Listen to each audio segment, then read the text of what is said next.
Pemirsa apa kabar? Saya Jonathan bawakan Warta Berita PTS tanggal 12 Oktober. Krisis pekerja industri perhotelan kian parah setelah Taiwan kembali membuka sektor pariwisata pasca pandemi. Yuan Eksekutif dikabarkan berencana mengizinkan industri perhotelan untuk mempekerjakan PMA. Kementerian Transportasi dan Komunikasi menegaskan bahwa Ditjen Pariwisata tengah mengusulkan program tersebut. Namun harus mendiskusikan mekanisme terkait dengan MOTC. Pasca pandemi, industri perhotelan mengalami kekurangan pekerja terutama untuk tata geraha atau yang lebih dikenal sebagai housekeeping. Kementerian Transportasi dan Komunikasi MOTC telah berdiskusi dengan Kementerian Ketenagakerjaan MOL mengungkapkan bahwa Ditjen Pariwisata telah mengajukan usulan awal yang akan dikonfirmasi MOL dan diantaranya mencakup pembukaan kuota perekrutan batas waktu kerja dengan konteks tidak memengaruhi lapangan kerja lokal yang akan dibahas secara insentif dalam waktu dekat.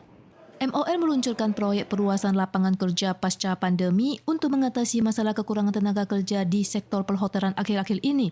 Namun, di antara lebih dari 1.000 lowongan kerja, MOL hanya berhasil mencocokkan kurang dari 30% pekerja. Pelaku usaha mengaku bahwa terutama pekerjaan tata geraha yang padat karya tidak mampu dilakukan pencari kerja berusia senja, sedangkan anak muda tidak menginginkan pekerjaan tersebut. Mereka menambahkan perekrutan PMA dapat mengatasi masalah kesenjangan pekerja. 尤其像是我们现在缺工的缺口1200人，其实70%以上都是房务。那像这个其实是重劳动的工作。Menanggapi kemungkinan dibukanya perekrutan PMA untuk sektor perhotelan, sebagian besar serikat pekerja menunjukkan sikap protes. Mereka berasumsi bahwa masalah kekurangan pekerja terletak pada upah rendah. Dalam hal ini, Ditjen Pariwisata menyatakan akan terus mengumpulkan pendapat profesional dalam mengatasi masalah. Taiwan diguncang gempa tanggal 11 pukul 6.36 malam dengan epicentrum di desa Fuli, Hualien pada kedalaman 17 km. Untungnya tidak menimbulkan bencana serius di berbagai tempat. Pusat perakiran gempa tidak menutup peluang terjadinya gempa susulan berskala 4,5 hingga 5,5 SR selama 3 hari mendatang. Warga diharapkan waspada. Pada malam tanggal 11 pukul 6:36, air akuarium terlihat beriak karena terjadi gempa berkekuatan 5,8 SR di desa Fuli, Kabupaten Hualien dengan kedalaman 17 km. Kamera pemantau pribadi warga yang tinggal di kota Taitung berhasil mengabadikan momen saat gempa. Gempa lemah skala 5 terjadi di Hualien, sementara Taitung dan Nantou skala 4, Jiayi, Yunlin, Tainan, Kaohsiung, Pingtung, Changhua, dan Miaoli skala 3, Taipei skala 2, dan Penghu skala 1. Hampir seluruh Taiwan merasakan guncangan gempa. 由于这一起地震的深度很浅，所以对于整个台湾都造成明显有感的地震。 Badan Cuaca Pusat CWA menilai gempa kali ini disebabkan tumbukan lempeng Filipina dan lempeng Eurasia dan merupakan gempa terbesar yang terdeteksi tahun ini. Polisi Hualien yang mengadakan inspeksi menemukan retakan sekitar 3 meter muncul pada sambungan dek jembatan setelah gempa. 但是我不排除在未来3天内可能会有规模4.5到规模5.5之间的余震可能会发生。 Dibanding dengan gempa di Chisang, Taitung tahun lalu, gempa kali ini sedikit lebih ke timur. Gempa susulan masih belum terjadi hingga pukul 5 dini hari ini, tetapi CWA menyatakan adanya potensi terjadi gempa susulan berskala 4,5 hingga 5 dan mengimbau warga untuk tetap bersiaga. Wabah flu burung merebak di Taiwan menjelang musim gugur dan musim dingin. Peternakan burung puyuh di desa Shihouqiai baru-baru ini ditemukan mengidap virus H5N1. Sebanyak 35.000 ekor burung puyuh dimusnahkan. Flu burung juga merebak di luar negeri, termasuk di Utah, Amerika. Afrika Selatan juga telah memusnahkan 7,5 juta ayam petelur. Peternakan burung puyuh di desa Shihouqiai baru-baru ini ditemukan mengidap virus H5N1. Lebih dari 35.000 ekor burung harus dimusnahkan.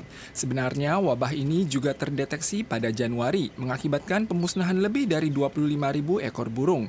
Dinas Penanggulangan Penyakit mewajibkan peningkatan upaya desinfeksi dan pemasangan pagar anti burung. Di Afrika Selatan, wabah parah juga terjadi di beberapa provinsi.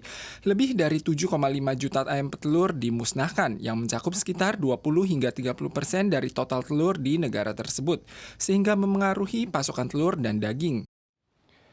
Beberapa bulan yang lalu, sebuah alat pendingin udara jatuh dan menewaskan seorang mahasiswi di distrik Panqiao, kota New Taipei. Beberapa hari lalu, kejadian serupa terjadi lagi di Nankang, kota Taipei. AC jendela sebuah apartemen tiba-tiba jatuh dari lantai 3 ke trotoar. Untungnya tidak ada orang atau mobil pada saat itu.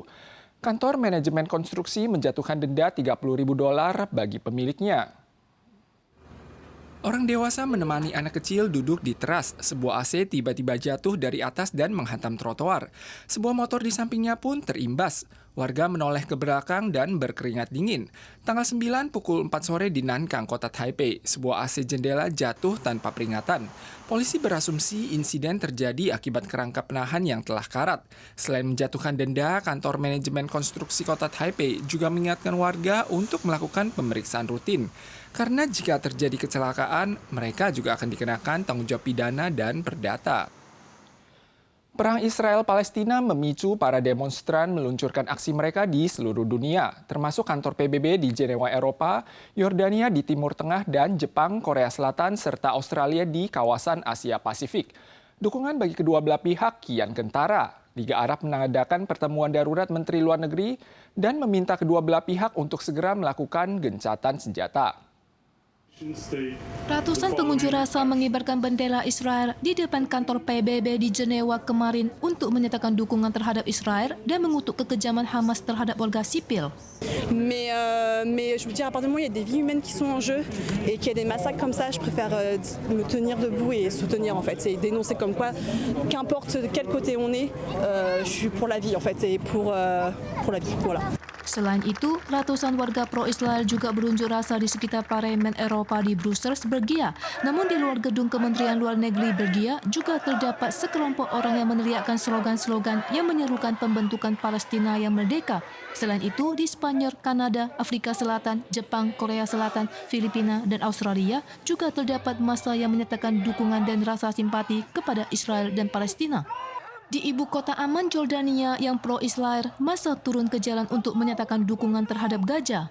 نطالب الحكومة الأردنية بقطع العلاقات مع العدو الصهيوني وطرد السفير الإسرائيلي وجلب السفير الأردني من تل أبيب.